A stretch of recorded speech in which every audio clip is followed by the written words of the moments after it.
CGL mains की तैयारी करने वाले मेरे दोस्तों, आपको पता है सीजीएल मेंस देने का मौका कितने लंबे समय के बाद मिलता है। एवरेजन एक बच्चा तकरीबन 2.5 से 3 साल गुजारता है तैयारी के दौरान, तब उसको जाके कहीं सीजीएल मेंस देने का मौका मिलता है। अगर आपको इस बार सीजीएल मेंस देने का मौका मिल रहा है तो एक बात आपको समझना है कि बच्चे बहुत छोटी छोटी गलतियों से एग्जाम के बाहर हो जाते हैं। सो ऐसी क्या चीज है या ऐसा क्या करते हैं वो जिसकी वजह से उनको पछतावा होता है? इस बात को समझना बहुत जरूरी है। इस वीडियो में मैं आपको अपना एक्सपीरियंस साझा करूंगा, साथ में पिछले 3-4 सालों के दौरान बच्चों को तैयारी कराते वक्त जो चीज सामने आई है उन सब बातों को आपके सामने आज मैं रखने वाला हूं, जिससे आप ये अंडरस्टैंड कर पाओ कि वही गलती जो हर साल बच्चा करता है वो इस बार आपको नहीं करना है। एक गलती आपके 2.5 साल 3 साल बर्बाद कर सकते हैं। इस बार एसएससी का एग्जाम बहुत दिनों के बाद हो रहा है कोविड की वजह से, और वैसे भी हर बार जब आप गवर्नमेंट एग्जाम की तैयारी करते हो तो एक तो बड़े लंबे समय के बाद आता है, और अगर छोटी सी गलती की वजह से अगर आप मेंस ना दे पाओ, मेंस देने के बाद आप फेल हो जाओ, तो सोचो कितना ज्यादा उसका बुरा इंपैक्ट पड़ता है। तो बुरा इंपैक्ट ना पड़े इसके लिए जरूरी है कुछ बातों को समझना, कुछ बातों को अंडरस्टैंड करना। एक बार अगर आप ये बात समझ जाओगे कि किस तरीके से आपको मेंस की तैयारी करनी है, तो बच्चा आपको पता नहीं है कि आप एक बार में ही एसएससी सीजीएल मेंस का एग्जाम बहुत सही से कर सकते हो। तो मैं आप लोगों को इस वीडियो में आपको मेंस के साथ थोड़ा रूबरू होना सिखाऊंगा और आपको बताऊंगा कि कुछ एक ऐसी गलतियां होती हैं जो आप अगर शुरुआती दौर से ही ना करो। अभी अभी फेज 1 का पेपर ओवर हुआ है, अगर अभी से आप इस बात को समझते हुए आगे चलोगे तो चीजें आपके लिए बहुत सुटेबल रहने वाली है। मेरी शक्ल देख रहे हो, इस टाइम पे ये बड़ी बड़ी हो गई है और बिल्कुल डल सा लग रहा हूं, क्योंकि इसके पीछे बहुत सारा मेहनत इन्वॉल्व है। मैं सुबह दोपहर शाम बहुत मेहनत कर रहा हूं, और वो मेहनत मेरे चेहरे पे अभी दिखाई दे रही होगी क्योंकि डल है, एनर्जी में कमी नहीं है, क्योंकि मैं पैशनेट हूं अपने काम को लेके। इसी तरीके से आपको एक पैशन मेंटेन करना है ताकि आपको सीजीएल के थ्रू आपको सीट मिल पाए। सीजीएल मेंस के पेपर में देखो 2 चीजें आती है, एक तो होती है मैथ्स और दूसरी होती है इंग्लिश, और मैं रहा इंग्लिश का मास्टर। आज की इस वीडियो में मैं इंग्लिश की बात नहीं करूंगा, मैं मैथ्स की बात करूंगा, क्योंकि सबसे ज्यादा बच्चों का ध्यान मैथ्स में रहता है। मैथ्स स्कोर करना आज के समय में बहुत जरूरी हो गया है। सो बात करूं अगर मैं मैथ्स की, क्योंकि एसएससी सीजीएल और मैं इंग्लिश का टीचर, तो बोलोगे मैथ्स कैसे? अरे यार मैं 2016 AA सिलेक्टेड हूं, तो मैथ्स तो मेरे को आती ना, बगैर मैथ्स के सीजीएल वैसे भी क्लियर नहीं हो सकती। तो let's do the simple maths. पहले अंडरस्टैंड करो कि मैथ्स का पेपर कैसा आता है। मैथ्स के पेपर में बच्चा देखो, अगर मैं फटाफट बात करूं तो टोटल क्वेश्चन सब आते हैं, दुनिया को पता होगी, इस बात की जानकारी होगी सबको, सब मेंस तक पहुंचते पहुंचते ये बात जान जाते हैं। अब इसमें एक बात यहां समझना बहुत जरूरी होता है कि ये 100 क्वेश्चन का डिस्ट्रीब्यूशन कैसा रहता है। इन 100 क्वेश्चन का डिस्ट्रीब्यूशन बच्चा अर्थमेटिक में 35 से 45 रहता है, और अगर अर्थमेटिक के टॉपिक कितने कवर होते हैं, वो 14 से 15 टॉपिक इसके अंदर कवर होते हैं। अगर मैं बात करूं एडवांस का पोर्शन, इसमें 55 से लेकर 65 क्वेश्चन तक आता है, 8 से 10 टॉपिक कवर होते हैं। फेज 1 में जबकि क्या होता है, अर्थमेटिक का पोर्शन ज्यादा आता है, एडवांस कम आता है, पर मेंस में एडवांस का वेटेज बहुत ज्यादा आता है। मतलब आप यूं समझ सकते हो 60-40 रेशियो में होता है। ये एडवांस का पोर्शन रहता है, ये अर्थमेटिक का पोर्शन रहता है। ये चीज आपको जानकारी में होना चाहिए ताकि आप प्रिपरेशन कर सको। और अर्थमेटिक के टॉपिक इतने होते हैं, एडवांस के टॉपिक इतने होते हैं। अच्छा, एक बात ये समझो कि चलो ये बात तो सर आपने समझा दी और हमने समझ लिया, सो क्या क्वेश्चन का बिहेवियर रहता है ये भी आपको जानना होता है। देखो, अगर आप मेंस में आए हो तो क्वेश्चन देखो 3 तरीके से आते हैं, इजी, मॉडरेट और टफ। 30 से लेके 40 क्वेश्चन तक इजी होता है। ये वो वाला इजी नहीं है जो सीजीएल के फेज 1 वाला इजी है। सीजीएल का फेज 1 का जो डिफिकल्ट क्वेश्चन होता है वो इसका इजी क्वेश्चन कैलकुलेट किया जाता है। मतलब इसमें आपको थोड़ा पेन चलाना पड़ेगा, और बेसिक अगर आइडियाज क्लियर है तो आप 30 से लेके 40 क्वेश्चन तक कर पाओगे। मॉडरेट क्वेश्चन आपके 30 से लेके 40 तक आते हैं। ये 30-40 क्वेश्चन में ऐसे आते हैं कि जिसमें आपका थोड़ा कैलकुलेशन, थोड़ा ब्रेन लगेगा, लेकिन अगर आपने तैयारी अच्छी कर रखी है तो आप ये वाला पार्ट कर ले जाओगे। अगर उसके बाद बात करें टफ क्वेश्चन की, ये वो होता है जो डिसाइड करता है आप रैंक बनाओगे, कौन सी पोस्ट लोगे, इनकम टैक्स में जाओगे, एमई में बनोगे कि कहां जाओगे। ये वाला जो सेक्शन होता है ना, ये बड़ा इंपॉर्टेंट सेक्शन होता है।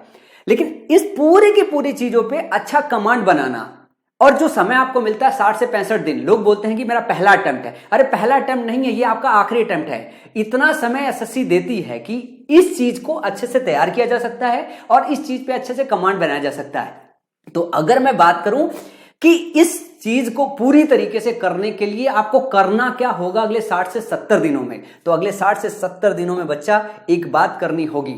एक तो इजी क्वेश्चन जो होते हैं वो आप फेज 1 के दौरान बहुत प्रैक्टिस कर लेते हो। जो सीजीएल मेंस का इजी क्वेश्चन होता है उसमें आपकी ठीक ठाक कमांड हो जाती है। जो मॉडरेट और डिफिकल्ट होती है उस पे आपको एडिशनल प्रैक्टिस चाहिए होती है और थोड़ा कहते हैं ना हाथ रमा होना चाहिए। वो हाथ रमा करने के लिए मेरे हिसाब से सेलेक्टेड 2500 क्वेश्चन की प्रैक्टिस कर लो और इसके अलावा मॉक टेस्ट दे लो। 2500, लेकिन ये इंपॉर्टेंट बात है कि ये 2500 क्वेश्चन मिलेगा कहां? ये 2500 क्वेश्चन तो मैं आपको आराम से अरेंज करा देता हूं। मैंने माई पाठशाला के ऐप पे एक ई बुक पब्लिश कर दिया। ये 2500 क्वेश्चन जाके आप वहां से ले सकते हो। ये 2500 का कलेक्शन, ये वो सारे के सारे टॉपर्स ने, उन सब ने मिलकर इसे प्रिपेयर किया है कि ये अगर क्वेश्चन बच्चा प्रैक्टिस करके चला जाए तो उसका मेंस का पेपर बहुत बेहतरीन हो सकता है। इसमें मॉडरेट से लेकर डिफिकल्ट लेवल के लगभग हर क्वेश्चन डाले गए हैं। कुछ एक आध दो क्वेश्चन या 4, 6, 10 क्वेश्चन आपको इजी मिलेंगे, लेकिन इजी इसमें कम मिलेंगे, मॉडरेट से डिफिकल्ट मिलेंगे। ये वो कलेक्शन है जो सभी बच्चों को मेंस के समय पर चाहिए होता है। और ये वो कलेक्शन चाहे टीचर पढ़ा दे चाहे खुद पढ़ ले। बहुत सारे बच्चे आप में से ऐसे होंगे कि सर ये 2500 का कलेक्शन दे दो, मैं खुद से प्रैक्टिस कर लूंगा। बहुत सारे बच्चे ऐसे होंगे कि जो बोलेंगे सर ये 2500 क्वेश्चन सर पढ़वा दो। तो 2500 का क्वेश्चन हमने अपलोड कर दिया है। जिन बच्चों को सिर्फ क्वेश्चन का कलेक्शन चाहिए वो ई बुक के सेक्शन में जाए माई पाठशाला ऐप पे, 2500 क्वेश्चन का कलेक्शन ले ले। अब एक बात ऐसे समझिए कि अगर ये चाहते हैं आपकी ये 2500 क्वेश्चन आपको पढ़ा दिया जाए तो 2500 क्वेश्चन पढ़ाने वाला जो बंदा होगा वो भी बहुत बेहतर होना चाहिए। और दूसरी चीज ये है कि ये 2500 क्वेश्चन शुरू करके मतलब खत्म होना चाहिए। मतलब अगर आप इसे स्टार्ट कर रहे हो तो शुरू होना चाहिए और खत्म होना चाहिए। सो मैं कोई पेड बैचेज अनाउंस करने के मूड में नहीं हूं, कोई पेड कोर्सेज अनाउंस करने के मूड में नहीं हूं। ये 2500 क्वेश्चन मैं ये चाहता हूं कि मेरी तरफ से, इस ऑर्गेनाइजेशन की तरफ से बच्चों को गिफ्ट हो। ये 2500 क्वेश्चन उनके बीच में डिस्कशन किया जाए ताकि बच्चों का जो सिलेक्शन का पाथ है उसे पूरी तरीके से आगे ले जाया जा सके। और माई पाठशाला का उसमें अपना रोल होना चाहिए कि हाँ हमने बच्चों के तैयारी में मदद किया। तो ये 2500 क्वेश्चन के लिए मैं क्या काम करने वाला हूं कि आप ये मेरे से नहीं, ये हमारे टीचर से मिलिए। शाम को 7 बजे 1 सितंबर से ये स्टार्ट करने वाले हैं। और ये 50 सेशन प्लान किया हमने, 50 क्वेश्चन का 50 सेशन प्लान किया है। हमारे टीचर आपको 50 क्वेश्चन 50 सेशंस में कवर करके देंगे। और आपके पास अभी से लेके एग्जाम तक तकरीबन मेरा मानना है कि 70-75 दिन होगा जिसमें 50 सेशन कंप्लीट कराया जा सकते हैं। ठीक है। और एक सेशन हमने सिर्फ 50 लिया और ये मान के चलो कि आपको ये 50 क्वेश्चन प्रॉपर एक्सप्लेन करने में 2 से लेके आपका 2.5 घंटे के आसपास तक समय लग जाएगा। इतना समय लगेगा। ये सेशन शाम को 7 बजे स्टार्ट होगा 1 सितंबर से और पूरे 50 सेशन तक चलेगा। ठीक है।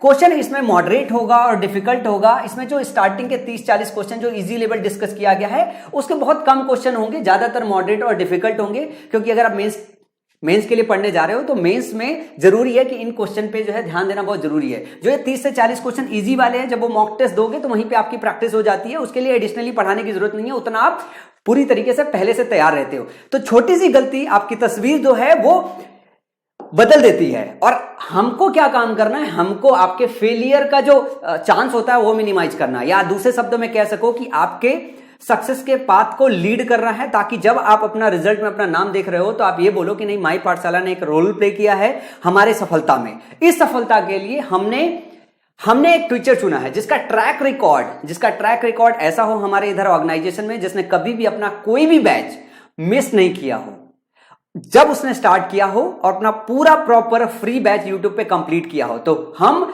शाम को 7 बजे इस सेशन को जो है स्टार्ट कर रहे हैं। और इस सेशन और इस बैच का नाम मैंने रखा है सीजीएल मेंस दंगल बैच। और मानना है हमारा कि अभी नहीं तो कभी नहीं। और टीचर ने मुझे बोला कि सीजीएल मेंस पढ़ाने का मौका मुझे दिया जाए। और मेरा मानना है कि ये सेशन और ये सीरीज अगर मैंने रन किया तो इस बार YouTube पे या फिर किसी ऑफलाइन में या फिर किसी और जगह पे बच्चे ने अगर 50 सेशन कंप्लीट किया मेरा, तो कभी किसी टीचर का नाम नहीं लेगा, वो सिर्फ हमेरा ही गुण गाएगा। तो उसके ही स्टेटमेंट हमने यहां पे लिख रखे हैं। इस सीरीज के बाद एक ही बात गाओगे, यही वाला मास्टर चाहिए मेंस के लिए। फेज 1 के लिए कोई मास्टर दे दो, मेंस के लिए यही वाला मास्टर चाहिए। सो ये वाला मास्टर कल आपको मिल रहा है। आप इस मास्टर को चेक कीजिए, इसका सेशन 1 ज्वाइन कीजिए। 2500 क्वेश्चन डिस्कस होगा 50 सेशन में। और कल शाम को 7 बजे आपकी स्टार्टिंग हो रही है। जो बच्चे इसको 1 सितंबर के बाद देख रहे हैं वो प्लेलिस्ट में जाके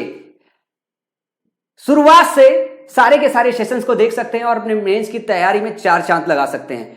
ध्यान रखिएगा, एक गलती आपका मेंस का पेपर खराब कर सकती है। तो ज्वाइन कीजिए सेशन 01 शाम को 7 बजे। और मैं नाम बता देता हूं, ये रहने वाले हैं आपके उन्नति सर। इन्होंने रिक्वेस्ट करके मुझे बोली है कि सीजीएल मेंस पढ़ाने का मौका मुझे दिया जाए, और इस बार मैं सीजीएल मेंस के बच्चों को ऐसा पढ़ाऊंगा कि रिजल्ट में सिर्फ उन्हीं का नाम होगा, उनके सिवा किसी और का नाम नहीं होगा। सो कल शाम को 7 बजे उन्नति सर को ज्वाइन कीजिए और अपने मेंस की तैयारी को एक नया उड़ान दीजिए।